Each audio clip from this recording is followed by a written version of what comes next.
नमस्कार मित्रों, मैं हूं डॉक्टर हरिनिवास। चैनल का नाम है संस्कृत साहित्य एवं संस्कृति। महाभारत का युद्ध चल रहा है। द्रोण पर्व। अभिमन्यु को 6 महारथियों ने मिलकर के जिस प्रकार से मार दिया, महाराज युधिष्ठिर के पास जैसे ही ये समाचार पहुंचता है, 13वें दिन का युद्ध तो पूर्ण हो गया, लेकिन महाराज युधिष्ठिर अत्यंत विलाप कर रहे हैं। देखिए, कई बार हमने सामान्य रूप से लोगों को बोलते सुना है कि अगर किसी के पुत्र को कुछ हो जाए तो भाई तुम्हारे जैसा पुत्र हम लाके कहां से देंगे। यहां अभिमन्यु अर्जुन को अत्यंत प्रिय पुत्र है, और जैसा कि आप जानते हैं कि स्वयं महाराज युधिष्ठिर ने अभिमन्यु को यह कार्य सौंपा था। महाराज युधिष्ठिर विलाप कर रहे हैं कि जिसने अपने बाणों की वर्षा करते हुए दुशासन को 1 सेकंड अपने सामने खड़े नहीं रहने दिया, दुशासन के पुत्र ने उसको मार दिया। ये बात कैसे गले उतर जाए। और उसकी मृत्यु के बाद अब जब अर्जुन मेरे सामने आएंगे या मुझे सुभद्रा का सामना करना होगा या श्री कृष्ण के सामने जाना होगा, तो मैं किस प्रकार से इन लोगों का सामना कर पाऊंगा। मैं कैसे उनसे यह कह पाऊंगा कि आज ये जो कठिनतम भार है ये मैंने ही उसके कंधों पे रखा था। उसकी मृत्यु का कारण कोई और नहीं, मैं ही उसकी मृत्यु का कारण हूं। अहमेव सुभद्रायाः केशवार्जुनयोरपि प्रिय कामो जयाकांक्षी कृतवान इदम अप्रियम। मैंने ही सुभद्रा, अर्जुन और श्री कृष्ण का ये अप्रिय कार्य अपनी विजय प्राप्ति की लालसा में आकर के किया है। जब कोई व्यक्ति लोभ में पड़ जाता है ना, तो उसको कोई भी दोष दिखाई नहीं देता है। पहले भी एक बार आया है कि मधुवई माध्विको लब्ध्वा न प्रपातम अवबुद्धिते। मधुमक्खी का पूड़ा लगा हो और उसको तोड़ने वाला कई बार नीचे बहती हुई नदी को नहीं देखता है और उसको तोड़ने के चक्कर में वहां तक चला जाता है कि गिर के नदी में उसकी मृत्यु हो जाए। मेरे साथ भी यही हुआ है। मधुर लिप्सुर ही नापस्यम। मैंने अपने विजय रूपी मधु की लिप्सा में ये नहीं देखा कि मुझे इस प्रकार से अभिमन्यु को रणभूमि में नहीं भेजना चाहिए। अरे, जिसकी उम्र इस समय भोजन, यान, शयन, तरह तरह के उपहार प्राप्त करने की थी, उसको मैंने इस प्रकार से मृत्यु के मुख में भेज दिया है। यहां युधिष्ठिर अत्यंत विलाप कर रहे हैं, इतने अधिक दुखी हैं कि जैसा कि उनका स्वभाव है, वो बार बार इस निर्णय पे पहुंच जाते हैं, न मे जया प्रति प्रीति करो, न राज्यम न अमरत्व। मुझे विजय नहीं चाहिए, मुझे राज्य नहीं चाहिए, मुझे अमर भी नहीं होना है। बस किसी भी तरीके से इस अभिमन्यु को कोई जिंदा कर दे, बस यही एक मेरी लालसा है। इस प्रकार से जब उनको रोते हुए देखते हैं तो संजय कहते हैं कि उसी समय महर्षि वेदव्यास वहां आकर के पहुंचे हैं, और महर्षि वेदव्यास आकर के युधिष्ठिर से कहते हैं, युधिष्ठिर महाप्राज्ञ, अरे भाई आप बुद्धिमान हैं, इस प्रकार से सर्वशास्त्रों के जानकार होते हुए भी अगर आप इस प्रकार से रोएंगे, आप इस प्रकार का व्यवहार करेंगे, तो ये तो धर्मराज के लिए उपयुक्त नहीं है। निश्चित रूप से अभिमन्यु स्वर्ग में गया है। महर्षि वेदव्यास कहते हैं, स्वर्ग में से गतः सूरा शत्रुन हत्वा बहुन रणे। अपने बहुत सारे शत्रुओं का रणभूमि में संहार करने वाला वो बालक था जरूर, अबाल सदृशम, लेकिन उसने बालक जैसा व्यवहार नहीं किया है। उसने महान योद्धा जैसा व्यवहार किया है। उसने पुरुषोत्तम श्री कृष्ण जैसा व्यवहार किया है। लेकिन अनतक्रमणीयो विधि, विधि का विधान जो है उसको कोई टाल नहीं सकता है। कोई कितना भी पराक्रमी हो, कोई कितना भी शक्तिशाली हो, लेकिन मृत्यु जो है ना, ये सबको अपने वश में कर लिया करती है। इसलिए हे महाराज, अभिमन्यु की मृत्यु को मृत्यु मत समझो, वो तो अमर हो गया है। उसने वो कार्य करके दिखाया है जो महान योद्धा नहीं कर सकते हैं, और उसकी गति भी सीधा स्वर्ग के लिए हो गया है। तब युधिष्ठिर कहते हैं, ये मृत्यु है क्या? मेरी तो यही समझ में नहीं आता है कि रणभूमि में जो योद्धा एक दूसरे का सामना करके हमेशा विजय की आकांक्षा करते हैं, ये मृत्यु में ऐसी तो क्या शक्ति है कि वो हर किसी योद्धा को अपने वश में कर लिया करती है। कस्य मृत्यु कुतो मृत्यु केन मृत्यु इमा प्रजा। अरे ये मृत्यु क्या है, क्यों है, क्यों प्रजा का इस प्रकार से विनाश करती है? मुझे हे पितामह, मुझे आप ये सारी बातें विस्तार से बताइए, मैं इस मृत्यु के रहस्य को जानना चाहता हूं। तब महर्षि वेदव्यास कहते हैं कि अकंपन नाम के नारद मुनि के एक मित्र थे और बड़े ही प्रतापी राजा थे। उनके और नारद मुनि के बीच में जो आख्यान हुआ है, वो कथा मैं इस समय आपको सुनाता हूं, जिससे आपको यह मालूम पड़ेगा कि मृत्यु क्या है। महाराज युधिष्ठिर, सतयुग की बात है। अकंपन नाम के एक परम प्रतापी राजा हुआ करते थे और उनका पुत्र हुआ हरि नाम का। ये नारायण समो बले, वो बल और पराक्रम में, बुद्धि में नारायण जैसा प्रतापी था। बहुत सारे योद्धाओं का संहार किया, रणभूमि में वो परम विजयी की तरह चारों तरफ विचरण करता हुआ, लेकिन शत्रु के हाथों मारा गया। जब उसकी मृत्यु हुई तो अकंपन को बहुत दुख हुआ। अकंपन विचार करने लग गए, अगर स्वयं भगवान श्री विष्णु जैसे पराक्रमी मेरे पुत्र की मृत्यु हो सकती है, तो इस संसार में ये मृत्यु ऐसी तो क्या है, ये इसमें ऐसी तो क्या शक्ति है कि जिसकी वजह से मेरा ऐसा प्रतापी पुत्र भी इसके वशीभूत हो गया है। तभी नारद मुनि वहां आकर के पहुंचे तो उन्होंने नारद मुनि से पूछा कि मुझे ये जानना है, का एस मृत्युर्भवान, ये मृत्यु क्या होती है? किम वीर्य बल पौरुषः, इसका वीर्य क्या है, पराक्रम क्या है, इसका बल क्या है, इसका पौरुष क्या है? मतलब हर कोई इसके वश में हो जाए, ऐसा तो क्या इसके पास है कि जिसके कारण कोई इस मृत्यु पे विजय प्राप्त नहीं कर सकता है? तब नारद मुनि कहते हैं कि ब्रह्मा जी ने जब इस सृष्टि की प्रक्रिया शुरू की, इस सृष्टि की संरचना शुरू की, तो उन्होंने मृत्यु को नहीं बनाया था।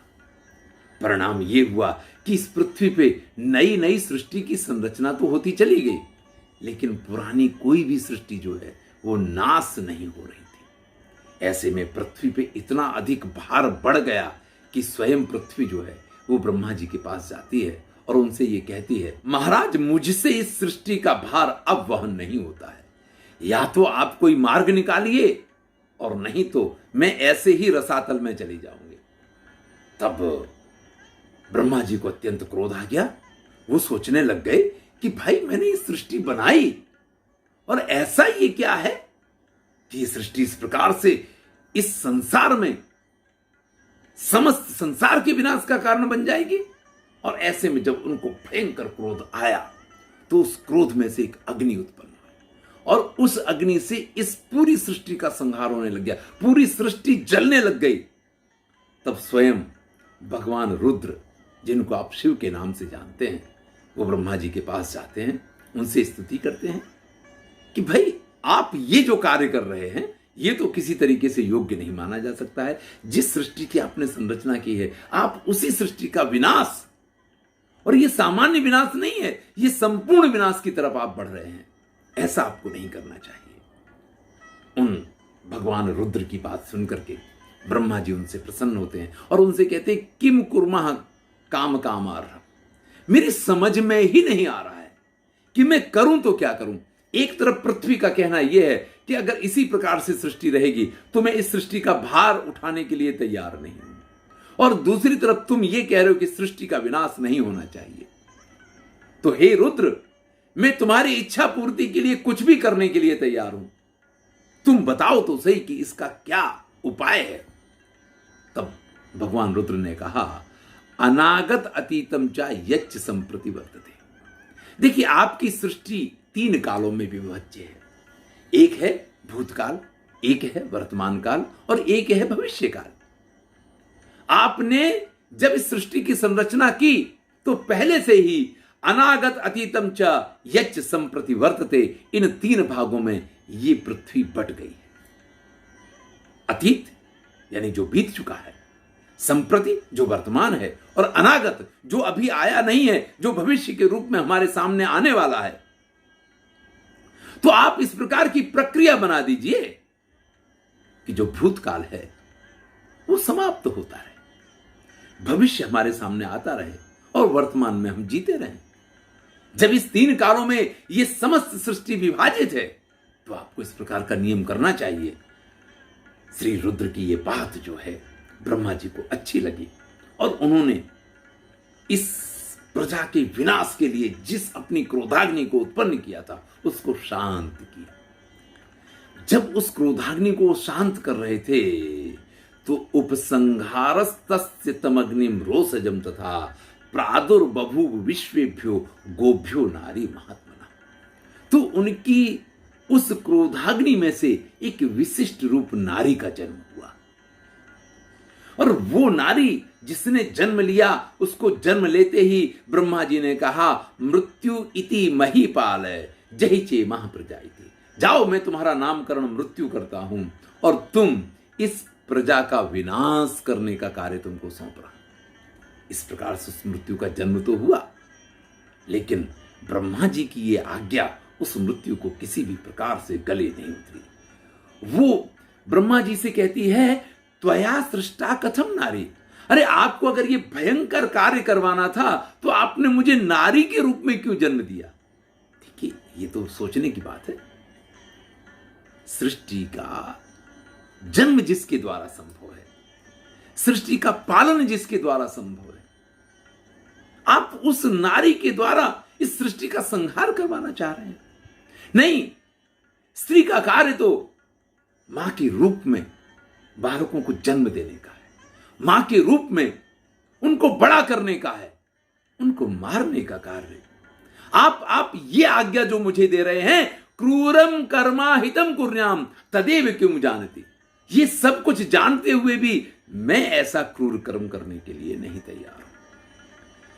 वो मृत्यु की देवी जिसको ब्रह्मा ने बनाया, वो स्पष्ट ब्रह्मा जी से मना कर देती हैं कि मैं ये कार्य करने के लिए तैयार नहीं हूं, क्योंकि विल्पा नाम नाम धर्मादम अभिरक्षमाम हरतुम नहीं शक्ष्यामि देवे से प्राणान प्राण व्रताम प्रिया। लोगों को अपने प्राण बहुत प्रिय हैं, अपने प्रियजनों के प्राण अत्यंत प्रिय हैं। अगर मैं किसी को मारूंगी तो उसके प्रियजन जब विलाप कर रहे होंगे, वो विलाप मैं नहीं देख सकती। और मैं इस प्रकार के अधर्म के कार्य कि जिससे किसी के हृदय को पीड़ा पहुंचे, मैं अगर किसी को मार दूंगी तो दूसरों के हृदय को जो पीड़ा पहुंचेगी, मैं इस प्रकार का कार्य करने के लिए बिल्कुल तैयार नहीं।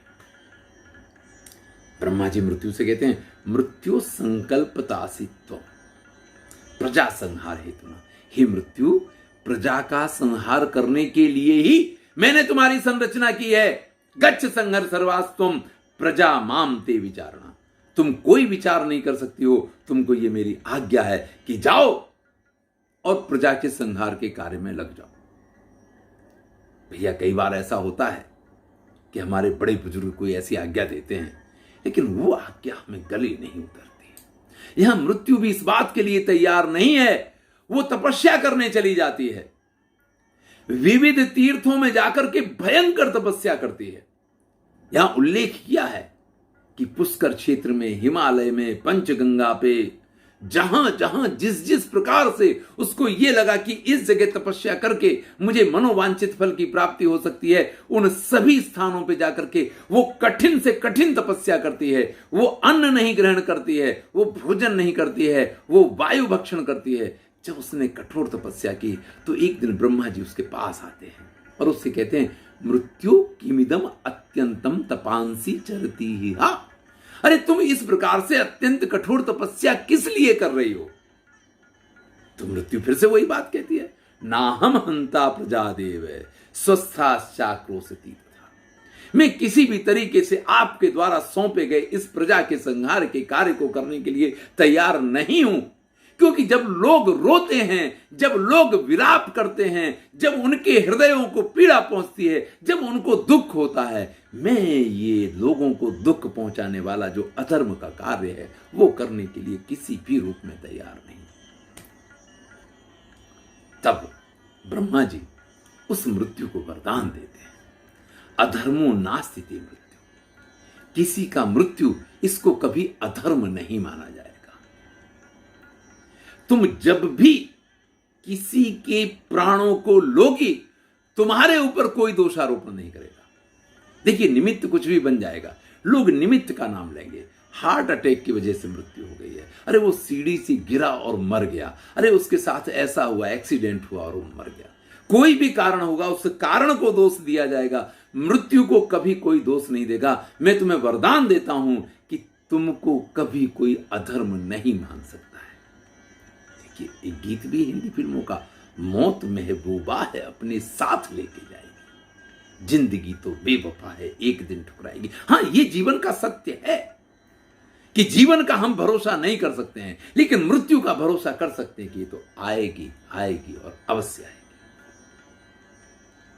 ब्रह्मा जी ने वरदान देकर के कहा कि तुम्हारी सहायता के लिए लोकपाल, यमराज, तरह तरह के रोग, आधि, व्याधि, ये सारी चीजें लगी रहेंगी और लोगवाग जो हैं इन सब के वशीभूत होकर के मरा करेंगे। और नाम जब भी बदनाम होगा तो किसी रोग का होगा, कैंसर की वजह से मर गया, इस रोग की वजह से मर गया। मृत्यु को कोई दोष नहीं देगा। हे मृत्यु, मैं तुम्हें इस चीज का वरदान देता हूं। अब मृत्यु ने देख लिया कि मेरी संरचना ही इसलिए हुई है, तो कहते यद्यप में तत्कर्तव्य मया न स्याद विना प्रभु, अगर यही आपकी मुझे आज्ञा है कि यही मेरा कर्तव्य है तो फिर मैं इसका पालन अवश्य करूंगी। लेकिन आपसे एक वरदान चाहती हूं कि लोग बाग जब लोभ, क्रोध, असूया, ईर्ष्या, द्रोह, मोह, ये तरह तरह के इन आदि व्याधियों से पीड़ित हो ना, तो वही उनकी मृत्यु का कारण बनना चाहिए। कभी भी ऐसा ना हो कि लोग मेरे ऊपर इस बात का आरोप लगाएं। तब ब्रह्मा कहते हैं तथा भविष्यते मृत्यु साधु संहार वो प्रजा, जाओ ऐसा ही होगा, तुम प्रजा का संहार करो, कभी भी तुमको अधर्म नहीं माना जाएगा या तुम्हारे ऊपर कभी कोई दोष का आरोप नहीं होगा। और इस प्रकार से उस मृत्यु को स्वयं ब्रह्मा जी ने उसकी संरचना की है, उसको जन्म दिया है और उसको ये कार्य सौंपा है। और जब से उसको ये कार्य सौंपा गया है तब से भूतकाल को समाप्त करना, वर्तमान को जीने का मार्ग देना और भविष्य की जो आमद है उसको सुख और समृद्धि से परिपूर्ण बनाना, ये सब काम मृत्यु ही करती है। आप फर्ज कीजिए, अगर सभी लोग जो इस संसार में जन्मे हैं वो इसी प्रकार से जी रहे होते तो इस संसार में हमारे रहने के लिए कहां से जगह होती। तो इस प्रकार से इस मृत्यु के जन्म की कथा नारद मुनि ने अकंपन को सुनाई। तब अकंपन इस बात से अत्यंत प्रसन्न हुए कि भाई ये विधि का विधान है, और विधि का विधान जब कोई होता है ना तो फिर उसके लिए हम किसी को दोष नहीं दे सकते हैं। और अकंपन के मन की पीड़ा दूर हो गई। महर्षि वेदव्यास युधिष्ठिर से कहते हैं अभिमन्यु परान हत्वा प्रमुखे सर्वधन्विनाम। इसी प्रकार से अभिमन्यु ने भी अपने शत्रुओं का खूब विनाश किया है। उसने युद्ध करते करते वीर गति को प्राप्त किया है, और जो वीर गति को प्राप्त करते हैं वो किसी भी तपस्या से, योग से, यज्ञ, दान, जप, तप, इन किन्हीं भी कार्यों के करने से जिन लोगों की प्राप्ति नहीं हो सकती है उन लोगों को वो प्राप्त करते हैं। इसलिए अभिमन्यु की इस मृत्यु पे तुम्हें बिल्कुल भी पीड़ा नहीं करनी चाहिए, तुम्हें दुखी नहीं होना चाहिए और आगे के युद्ध की तुम्हें तैयारी करनी चाहिए। इस प्रकार से महर्षि वेदव्यास ने युधिष्ठिर को आज्ञा दी है, या उनके मन के दुख को कम करने की कोशिश की है कि वो अपने कार्य में प्रवृत्त रह पाएं, धर्म के कार्य को कर पाएं। लेकिन इतने से युधिष्ठिर के मन की पीड़ा दूर नहीं होती है। तब महर्षि वेदव्यास उनको प्राचीन राजाओं का एक इतिहास सुनाते हैं कि कैसे कैसे श्रेष्ठ राजा हुए हैं, और उनकी भी जब मृत्यु हुई है तो तुम अभिमन्यु की मृत्यु के लिए इस प्रकार से दुखी कैसे हो सकते हो। इस कथा को हम अगली वीडियो में सुनेंगे। मैं हूं डॉक्टर हरिनिवास और चैनल से आप परिचित हैं। चैनल का नाम है संस्कृत साहित्य एवं संस्कृति। अगर आज आप पहली बार ये वीडियो देख रहे हैं तो इस चैनल पे जाएं। अब तो इस चैनल पे 2000 से अधिक वीडियो आ चुके हैं। आनंद लीजिए और मित्रों के साथ इस चैनल को शेयर कीजिए। अगर सब्सक्राइब नहीं किया है तो सब्सक्राइब कीजिए।